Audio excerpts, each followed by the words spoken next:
won't have to cry no more. I tell you, we won't, church. We won't have to cry no more. We have another special production coming your way, and we are talking about the Gem City Market here right in Dayton, Ohio.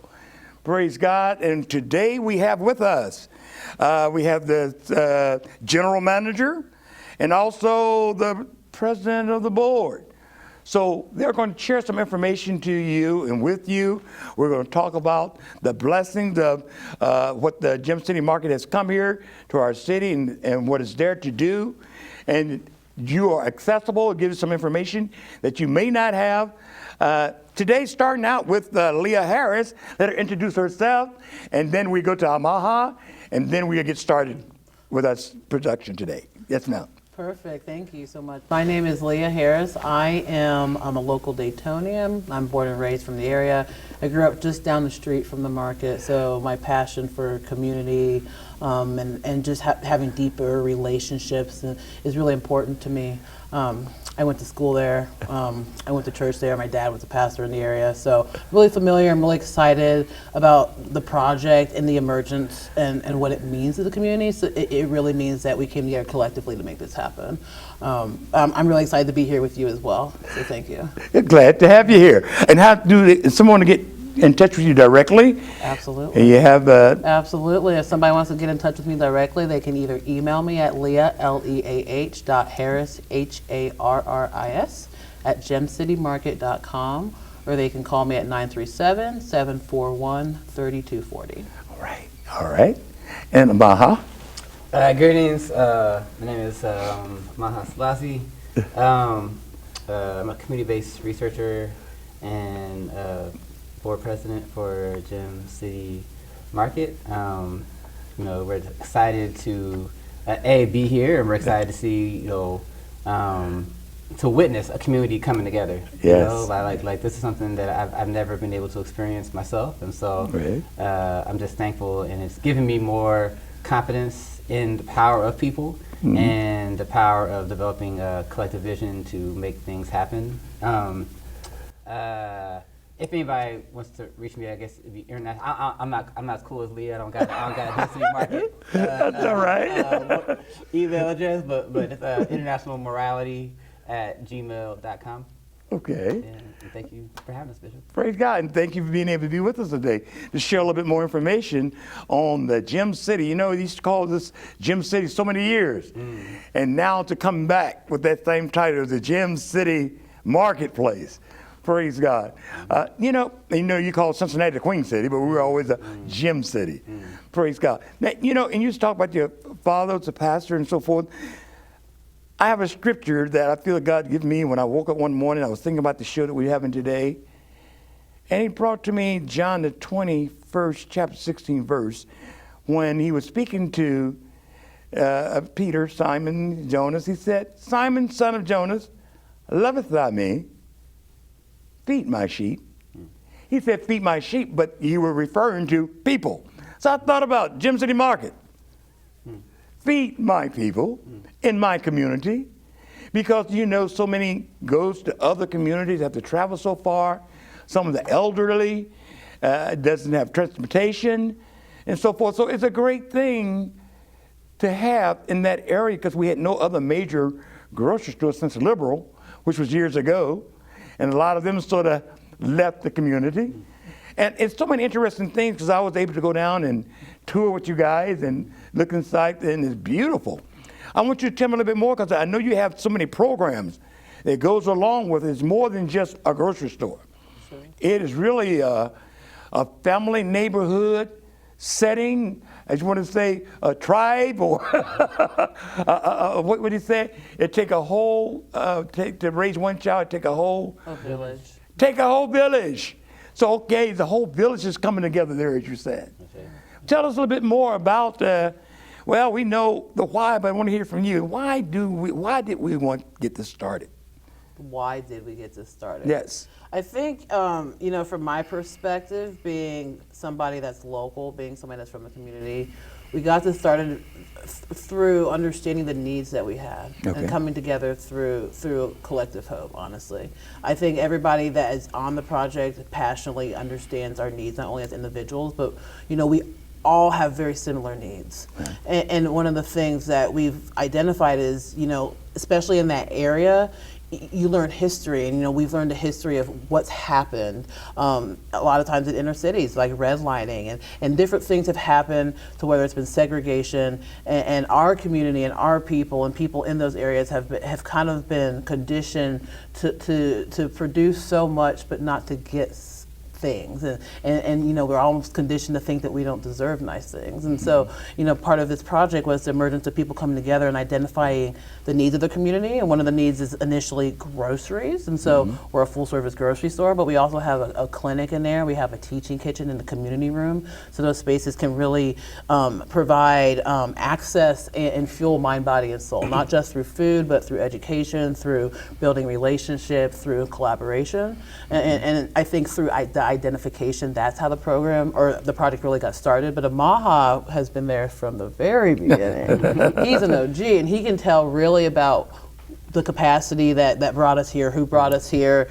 6 years in the making, we're almost at it. Volunteers have really carried us and brought us together. I'd say in 6 years, I was the first paid employee, so that said a lot about the project and the momentum of all these beautiful people that said we deserve this, and not only we deserve it, we can have a market that we can own and actually have leverage in our own community. Yes, and I like that beautiful theme because I was talking to someone not long ago. Even foreigners come to our country, settle in our neighborhood, and have business and stores. But how many of the people, local residents, actually have anything to say about or ownership? So that then again is a plus, and my hat's off to what's taking place there in the community. Come on, Maha, we're waiting to hold back on us. Yeah,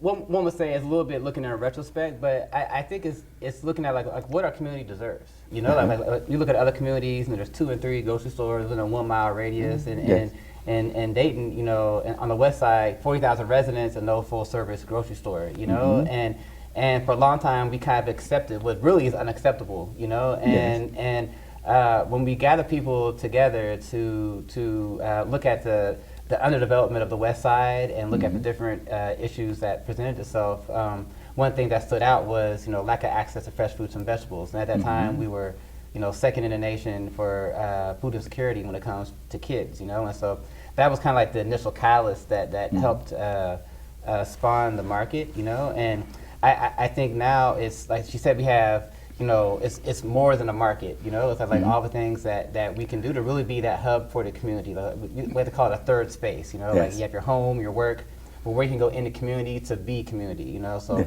from the teaching kitchen to the clinic to the community room, like how can we develop programming, you're increasing access to fresh fruits and vegetables, and really like a holistic approach to health and community health, and how we can, build relationships with the community, because East, West, North, and South have all contributed to making this market possible. If it's been their time, talent, or gifts, they're volunteering, they're giving of donations, their input, like the things that I love the most is that the community's fingerprint is on the market. Like you can see where people added this or added that, or the mission statement. From everything, we've been highly participatory, and we co-created this. Because like we often say, we are the ones we've been waiting for. But that means like how we leverage our gifts and talents towards building that collective hope that she was mentioning. The community we want to work, live, and play in.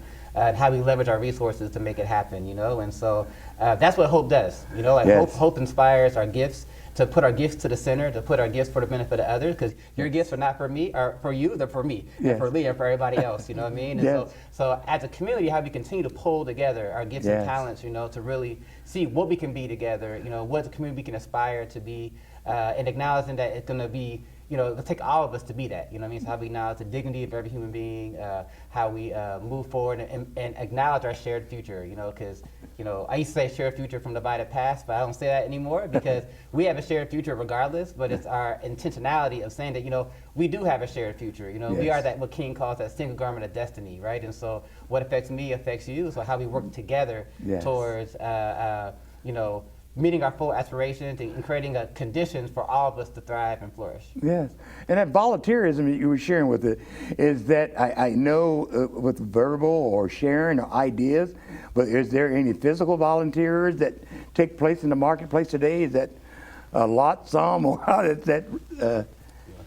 Yeah, I think the market really, the whole movement of the market has been pretty much volunteers.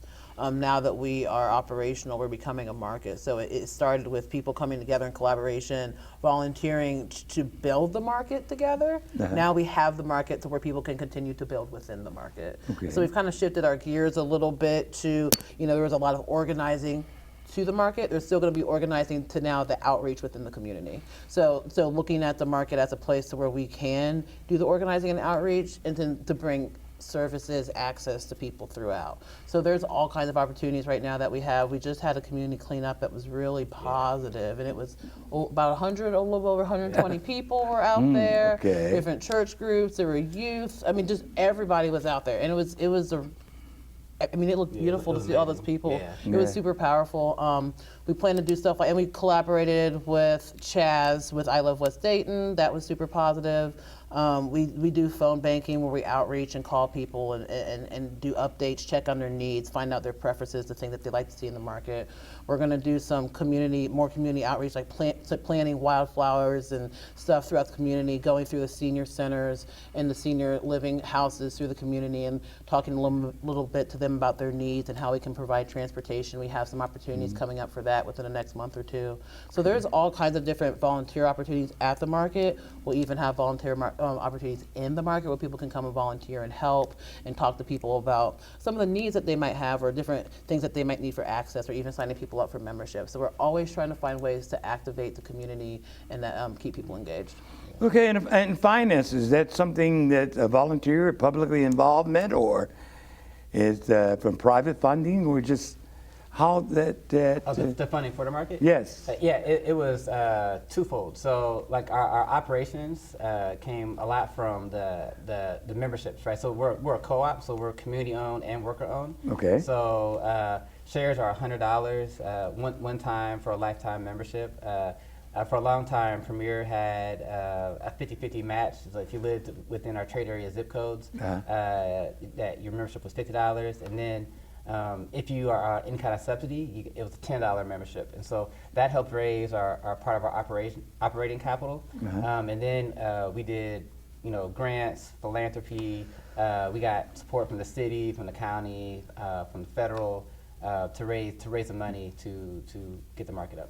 Okay, is that yet open to the public for shares, buying and? Yeah, we will always be open, So like, and that's the thing to understand about co-ops, right? So like in Minnesota and some other places where they've had co-ops 30, 40 years, I mean, they might have like 40,000 members or more, and so it's like, the thing is like how we continue to build our base, right? And build the deeper relationships within community that we can then truly have a platform to then help determine more what is the future direction that we want to have as a community, because we want to be a catalyst, right?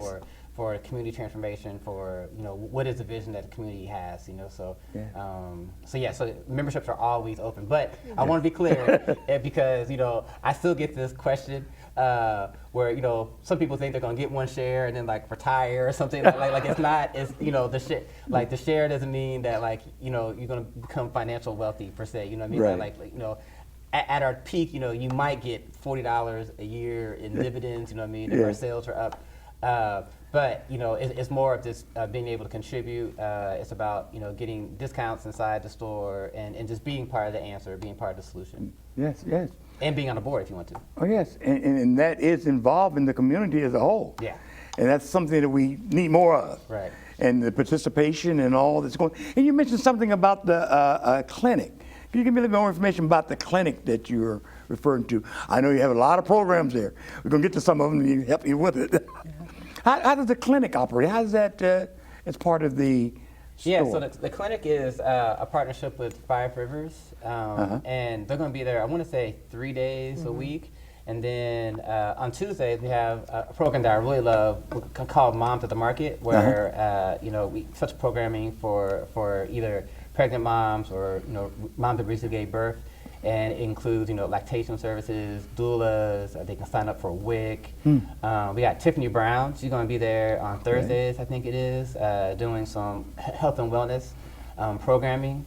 And we got various partners that are signing up for tomorrow. I want to say overall, man, I want to say it's almost like 50, probably even more than that, partners that in the community that have joined in some kind of way between the market, between the clinic and the teaching kitchen, wanting to participate, and so we got a plethora of programming, in the teaching kitchen, there's all kind of ways to teach and youth programming, ways to really educate the community about how to prepare different foods.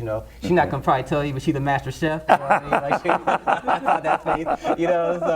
So you're gonna be modest, huh? Right. And that was part of the reason why we hired her. You know what I mean? Yes. Like she's from the community. She's amazing. She has managerial experience. You know what I mean? Yes. Like when we had our vision in mind of who we would want to run the store, it was Leah. We didn't have her name, you know what I mean? But it was Leah, and so it's like how we just, so we're so excited, but how we can develop programming. But an interesting thing that sometimes people, they say well, are you gonna do this? Or are you gonna do that? And I flip back on them, so I don't know, I'll be gonna do it, you know what I mean?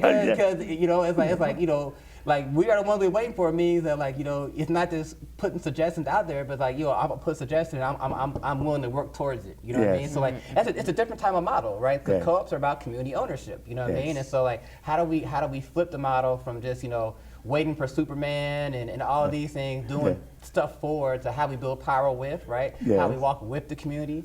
And so it's a different mindset that we're all learning together, what I mean? So make the road by walking it, and we're walking it out. But we're highly encouraged by the outpouring. And one thing that Leah mentioned when she said about the cleaning a couple Saturdays ago, it was amazing to see some of the initial volunteers who haven't been inside the store yet. Like they were just amazed, what I mean? And it felt real good to see that that some of their initial seed, when it was I'm not gonna say it was a pipe dream, but it was, we had zero grocery store experience, you know what I mean? And so it sounded kind of far out, right? But they put in the work, you know what I mean? And together we kept, going over hills and valleys and to get us to this moment now, and so without the community, this wouldn't have been possible.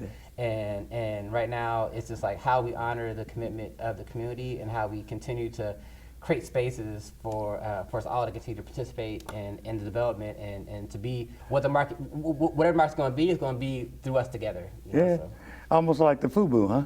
Yeah, exactly. The community FUBU, for us, by us. Yes.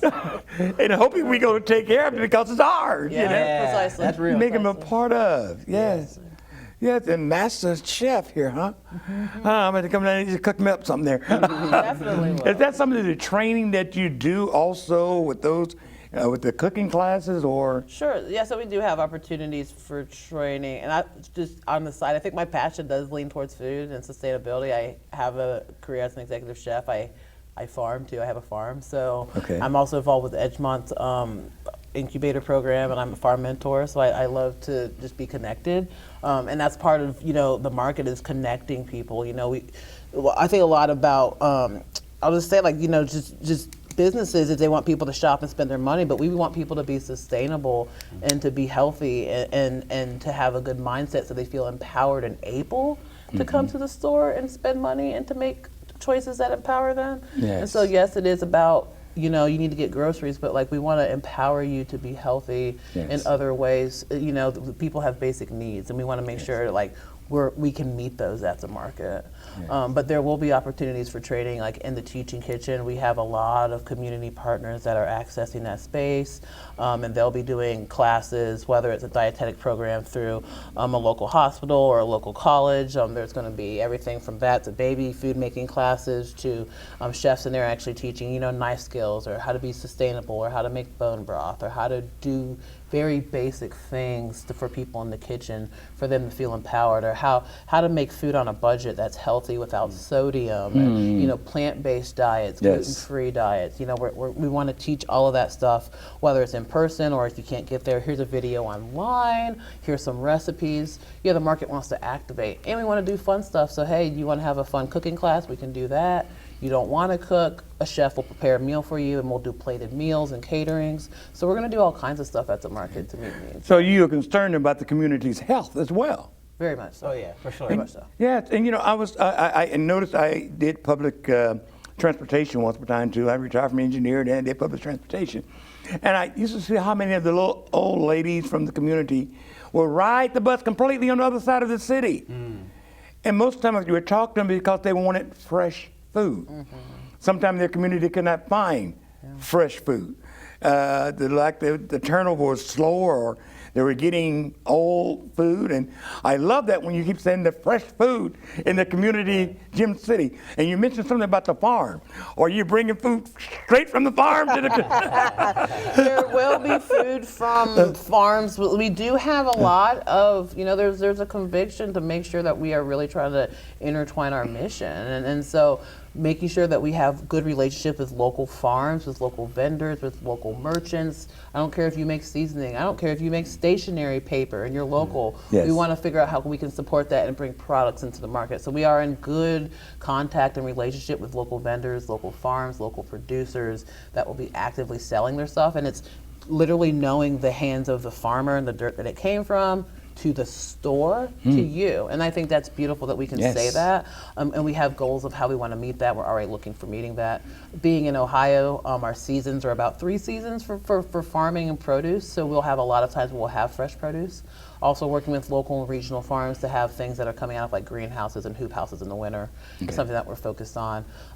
3 kinds of local that we're going to really try to hit is like food from the west side, Miami Valley, and then Ohio.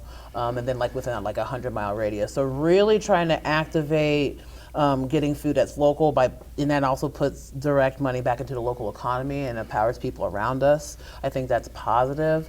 And even offering classes, and we're working with Metro Parks and other organizations to offer classes about farming or sustainability, or how to grow your own sustainable pot of lettuce at home, and just to do cool things to teach people, expose them, and make them empowered. Yes, and I mean, that's beautiful. I years ago we had something in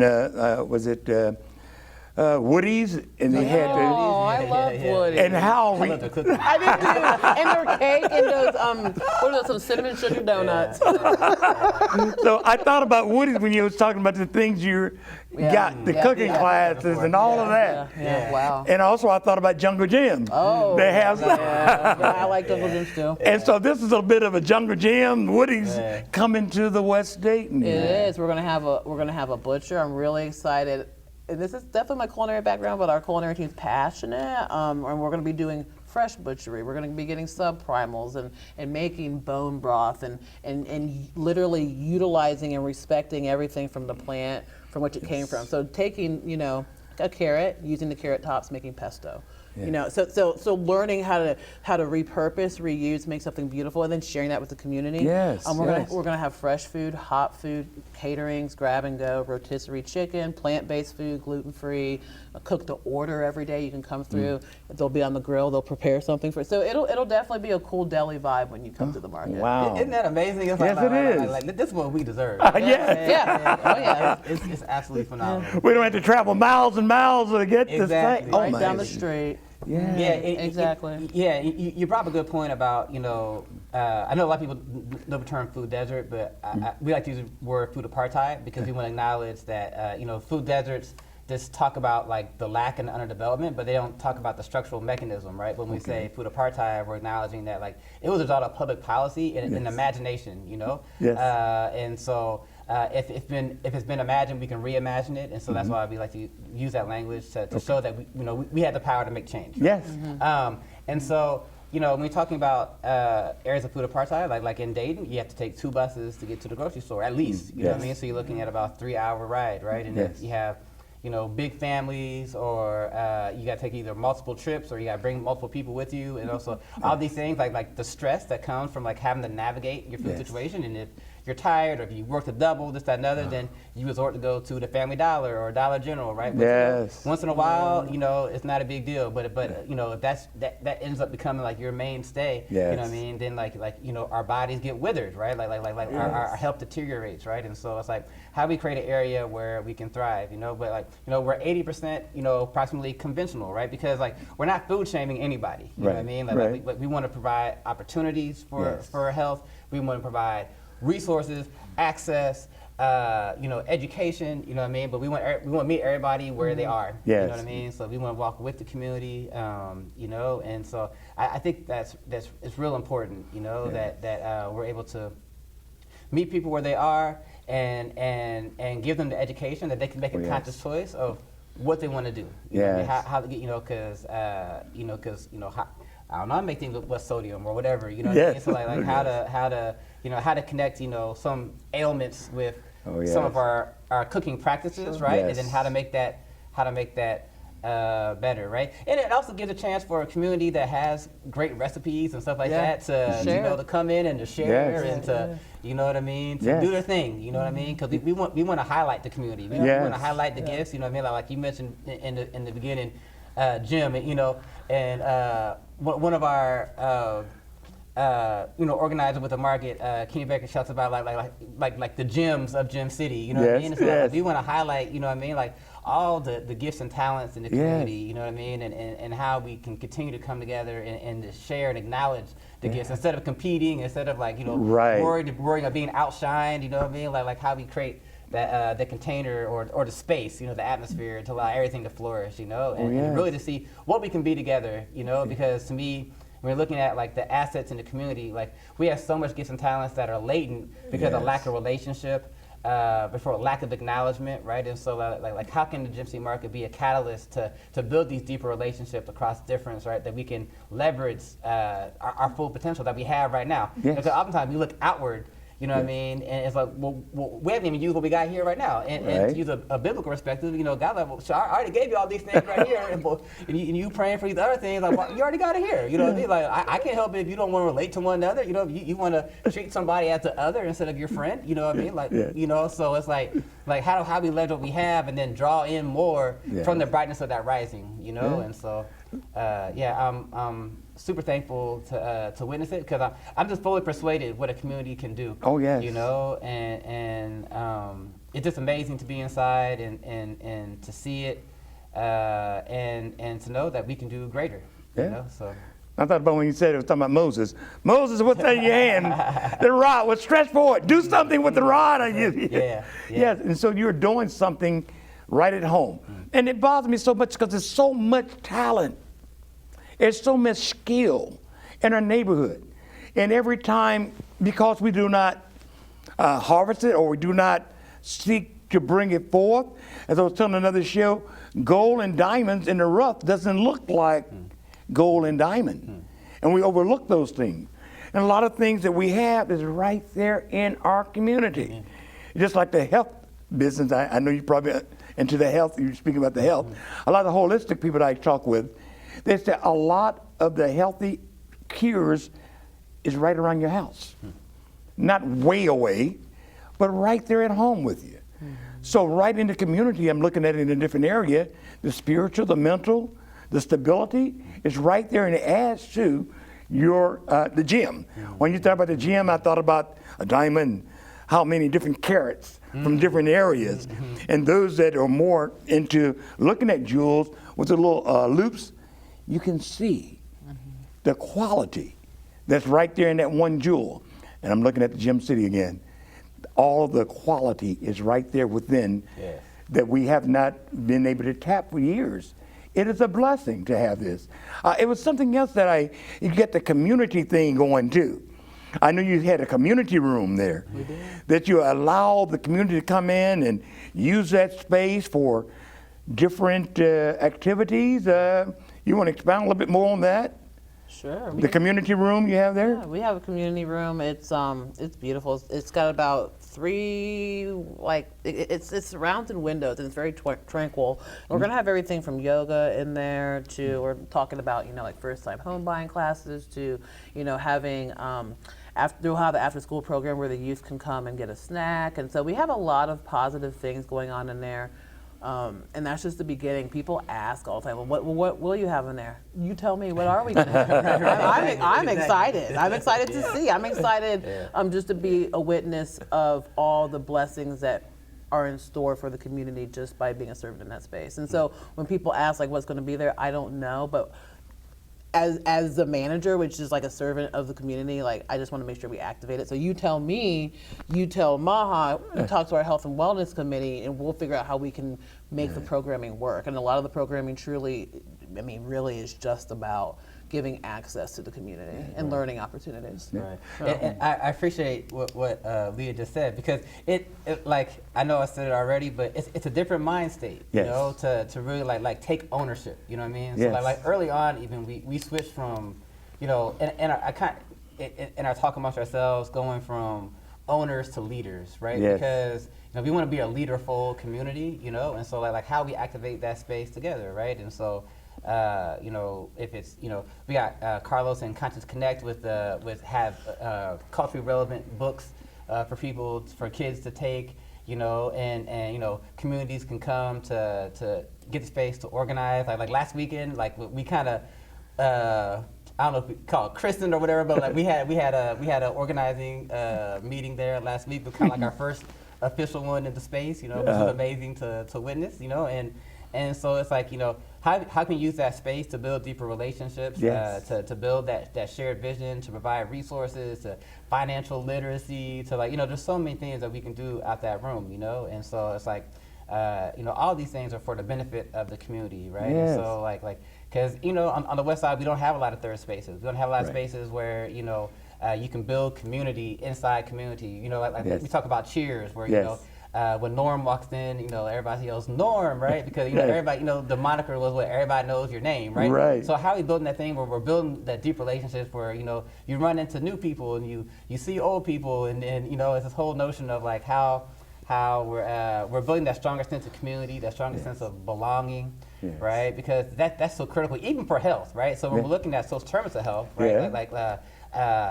That sense of belonging is actually like a measure of it, like how much are you connected with your community? It's a health measure, Yeah. because we're wired to be social by nature, and so it's like all these things impact health, and so but it's going to be what we. I think it's going to. To me, the exciting journey now is, I know in the movies they say, build it and they will come, right? And that's great, right? But in reality, it's like, so now how are we going to activate the space? How are we going to utilize the space? How are we going to occupy it, right? And so that's going to be a community, conversation, I guess. You know what I mean? Like how we utilize the space, like how do we, we're asking people to the extent possible to make that, your first shopping place, you know what I mean? Yes. Like if there's things that you don't see, Leah's gonna, she'd already, has the idea of, so let her know, and she will order it, and she's gonna put it on the shelf and let people try it, and if they like it, they'll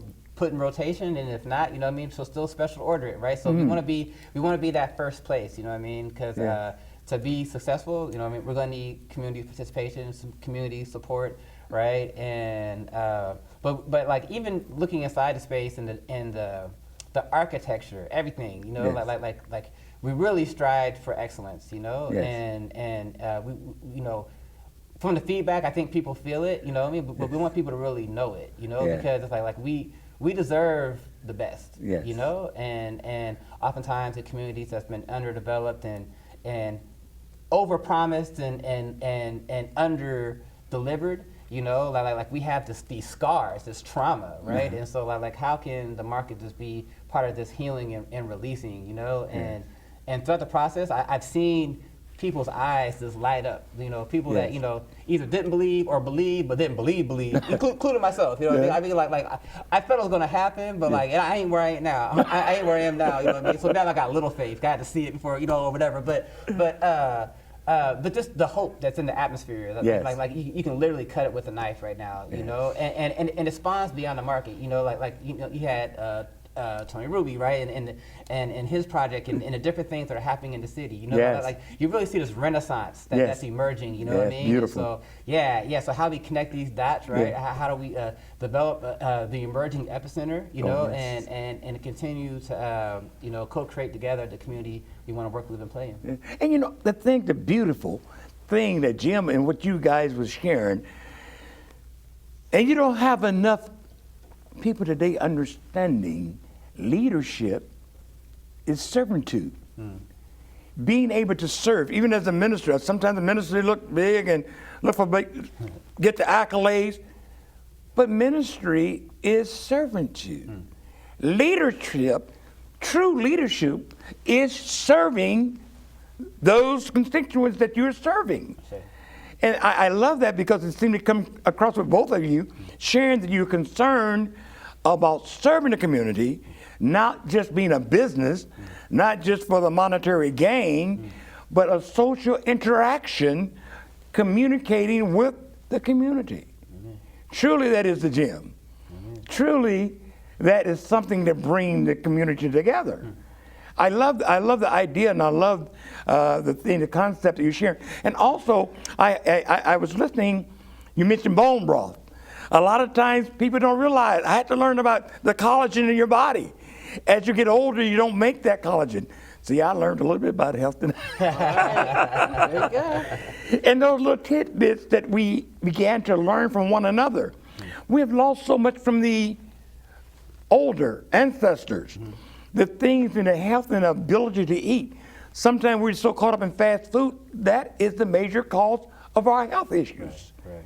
And because you are concerned not just about selling food, but concerned about the community and their health. Right. And keep them healthy, they can keep coming back, right? Well, healthy food, you know. And you know, I was there, I was allowed to be blessed to get a chance to tour your place there. And the refrigeration, you got the latest state-of-the-art refrigeration. I mean, that was off the hook. Yeah. You want to explain some of the sure. state-of-the-art? So I'll say it's Emerson. They reached out to us and basically, you know, they gave us free R&D to develop really state-of-the-art, only one in America, refrigeration and cooling system, right? And normally it's 4,000 global warming potential, GWP, global warming potential. It's 4,000 for a unit that size. Guess how much they got us down to? What's that? 600. Oh, you wow. know? And they did that by, they combined the refrigeration and the freezer units together so that the refrigeration becomes the top number. So, you know, if refrigerators, I don't know these numbers, but I'm making up something. Let's say refrigerators are at 40 and the freezers are at 20 instead of 40 for fridge, yeah. So if I'm bringing something, you know, normally the freezer I got to bring from, you know, 80 down to 20, and then I got to bring the refrigerator from 80 down to 40. But now I bring the whole thing down to 40, and then all I got to do is take it down a little bit more for the other. So I'm saving this a lot. You know, with that. So like, again, that's another example of this community participation, because I can't stress enough that like the collaboration that went to this project. If it's learn to earn and purposeful play space that we're going to have outside, right? You know, Kettering Health Network, that partnership with the Teaching Kitchen and Premier, who has helped out, you know, and Dayton Metro Library, Five Rivers Health Clinic. Yeah, Five Rivers Health Clinic. I mean, Henny Penny, they're Henny local. Penny, oh my God, amazing. You know, like, they know it was like $90,000 worth of equipment. You know what I mean? Over 90. I mean, like, and they're it's just employee owned amazing. too. Yeah. Employee owned out of Eaton. You know what I mean? Wow. Like, internationally, no. I was in Germany and saw Henny Penny. You know. Awesome. And so, but it's like it's this notion that like you know. something started, and then people kept adding pieces to it. You know, because even when we first started, like what we have today, it's way further than our imagination even went to, right? But people kept adding pieces to it. Like there's the story of the magic canoe.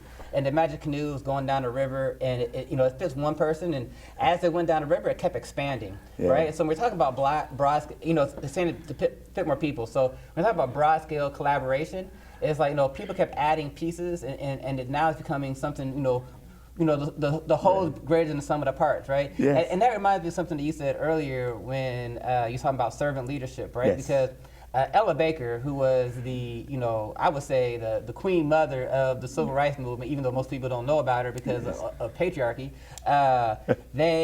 she said that strong people don't need strong leaders, right? And so it's like how we build capacity in the community, you know what I mean? And so that people it can be a leaderful community, right? And we're witnessing that, and we're seeing that, because to me, even being a servant leader is how to be a friend. Like my goal is how to be a friend to humanity, right? And I'm far from it, you know what I mean? But that is something I'm gonna strive for the rest of my life. You know what I mean?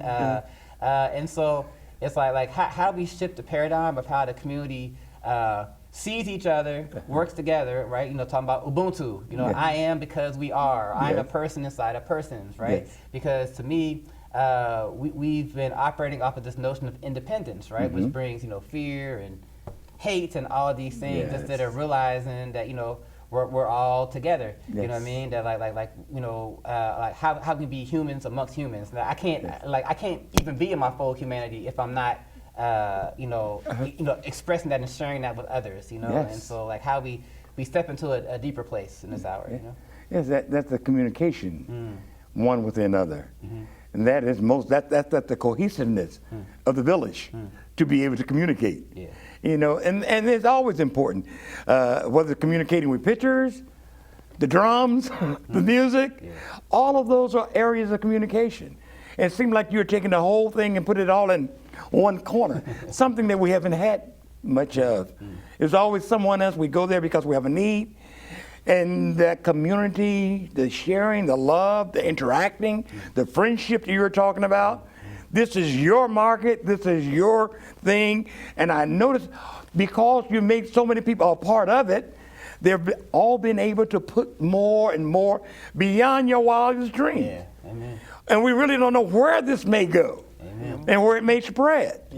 This is a seed in the community that hopefully grow and spread over the entire west side. It's interesting. I'm going to cut you off. No, you didn't. Go ahead. I'm going to say briefly, I'm talking too much. No, it's fine. Trotwood, it has been, Food Town closed, and so Trotwood has been, exploring the possibility of opening up a co-op grocery store there, right? And so, I think it's, it's how we can meet the needs and go further into areas that have been food apartheid and to really increase access to fresh fruits and vegetables, because without our health we're nothing, and so what we can do, and by the grace of God, we've been blessed to learn certain capacities, and we want to share it with the community. Like we don't see what we've done as being like our intellectual capital. It's like this is community capital, right? And so how do we leverage it, right, for the benefit of all? And it's beautiful. I'm listening to you talking about the different health organizations that have joined in with you to share. I mean, that is not heard of often, That is a blessing, but that goes to show when we come together. And the old saying they had years ago, what? I don't think they lived by it as much. Together we stand, divided we fall. But we find the more that we come together and work together, man, that's a beautiful place. I passed by it at night, it's all lit up. I said, oh my God, that is a gym. The Gym City, all right.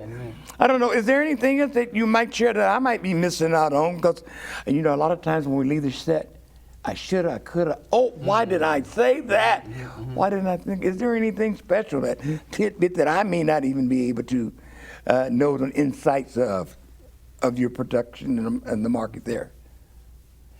One thing comes to my mind is also I'm going to acknowledge Ambassador Tony Hall. Okay. You know, Yeah. like he's been an advocate for food, and he early on Yes. came on to help out with his co-chair Mama Nozipo. You know. Yes, to help with fundraising, and Leela Klein, and Kenya Baker and Rachel and a lot of people early on.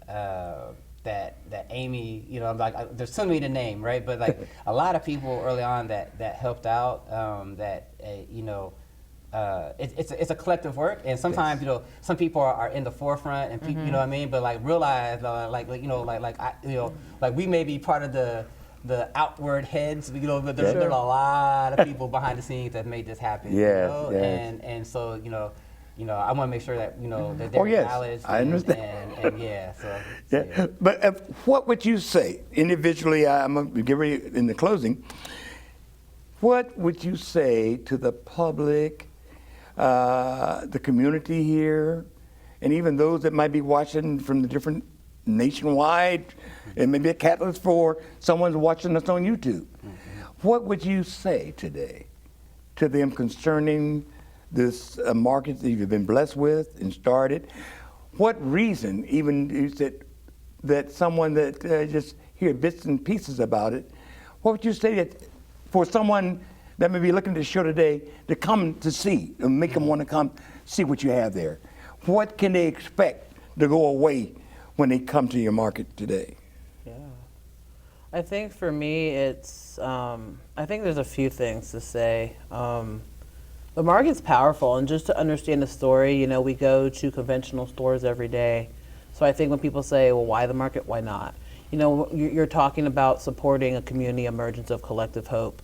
And so what does that look like? It looks like going through a market and looking up and not seeing pictures of strangers, but seeing your local farmer when you walk in holding fresh produce. Yes. It looks like seeing friends, family, and loved ones coming in and saying, hey, we can't find this, and you hear customer service, you want it? We'll try it, we're gonna get it for you. You come in and you'll see a sticker, they're called violators on the shelves.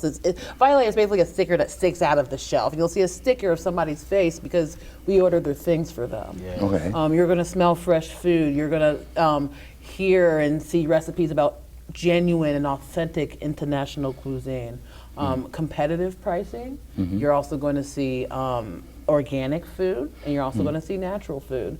And what has pushed everything, in my opinion, from where the bathrooms are at, to the menu, to the colors, and to our mission statement, it is what you'll breathe in, and it's the community when you walk through that door. Yes. And so if you want to feel community, I would recommend going to Gem City Market. You don't have to be a member, and I tell people that, and people still, you don't have to be a member. We're open to the public, and just to come in and just to be a part of a community emergence at a place where the money is directly supporting those around you. I think it's powerful, and I guarantee when you leave, you'll feel something different than going to a conventional grocery store, for sure. All right, that is special. That is a gem. I couldn't have said it better. We are a destination spot. Yes. That you get that sense of belonging, that sense of community. If I think I want to really emphasize that when you first come and there's not something that you want or see, like let us know, what I mean, because the beginning phase, it's a process, right? Yes. To get the right mix of products and this, that, and the other. So it's going to take community participation. Just as she mentioned the bathrooms, right? Like that was we had our first. Our architect had meetings, and we realized that the way our bathrooms were situated wasn't going to work for our business design. So we moved the bathrooms off of community input, right? So yes. It's going to take collective intelligence to get our product mix that meets the needs of the community. But we want people to leave with a sense of hope, a sense of we did this, what we can do next, and I think knowing that when you support this market, you're supporting a larger community vision. You know that you shop at Kroger's, you bought yourself at Kroger's, and then that's it. Yes. You know what I mean? But this, you're actually supporting the tangible transformation of the community that you are also co-creating. You're co-creating by your dollars, and you're also co-creating by adding your ideas, adding your gifts and talents, right? And so it's like, it's how we move things together in a new way and practice self-determination. Because the thing about our market is that we're not based on the bottom line to the extent that we think so we're gonna pull out or whatever. Like this is community rooted, community based, right? And that means something. Yes. You know what I mean? And so we're thankful for the community trusting us. We're thankful for the care that they put into this, and we look forward to continuing to walk with the community to find out what we can be together. Yes. Because we don't know what we can be. But 5-10 years from now we're gonna be like, whoa. Oh yes. Okay, and I know it's true for what you're saying, because I was invited to the open house, and I was there. I had made a mention about the seniors getting the grocery store, and he jumped right on it. Yes, we're going to do something. What else can we do? I said, oh, okay. He's really interested in fulfilling the ideas. So that's a blessing. How do we, again, get in touch with you or share closing, how to get in touch with you, Leah, and then you tell me how to get in touch with you at home. Tell them at home how to get in touch with you. Phone numbers, emails, or whatever you want to before we close out today. Sure. So I'm going to hit the public with this. Amaha, I just made him an email address this week. So if you want to email him, it's directors at gemcitymarket.com. I'll get the password to you. So thank you, Rachel, for that. You can also email me at leah.harris@gemcitymarket.com. You can check out our website, www.gemcitymarket.com. We're very active on social media. Or you can give us a call at the store, 937-741-3240. You have access to call directly to the store? You can call directly to the store. Oh my, that is communicating with the community. Absolutely. Yeah, absolutely. God bless. We should probably give our address too. Was it? Our address is 324 Salem Avenue, Dayton, Ohio, 45406. We're on the corner of Superior and Salem, right across from the police station. All right. And what she gave mine was the directors at directors at gemcitymarket.com. or you can give I'll use my old one too. International. Is that directors with an S or just director? Directors. Yeah. S? Yes, S. He represents all the directors. Okay, directors. And then also international morality at all one word at gmail.com. Okay, all right. Well, you heard it right here. Community, the door is open. It's up to you to help fulfill the dream and the vision that's coming together right here in the Gem City. God bless you. May heaven smile on you is our prayer.